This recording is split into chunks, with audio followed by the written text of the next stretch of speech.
ఎక్కడైనా చూడండి, పరలోకంలో దేవదూతలైనా, భూమి మీద మనుషులైనా, సంఘంలో ఉన్న మనుషులైనా, స్నేహితులైనా, కాపురాలైనా ఎక్కడ ప్రాబ్లం వస్తుందంటే ఫ్రీడమ్ అని అడ్డగోలుగా వాడతారు.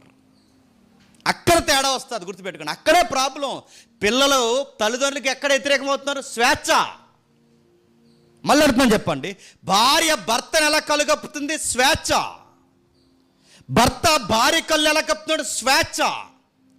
తల్లిదండ్రులు పిల్లలకే భంగపరిచేలా ఉన్నారు. ఎలా? స్వేచ్ఛ. సంఘంలో దర్జాగా కానుకలు మిస్ అవుతుందంటే స్వేచ్ఛ.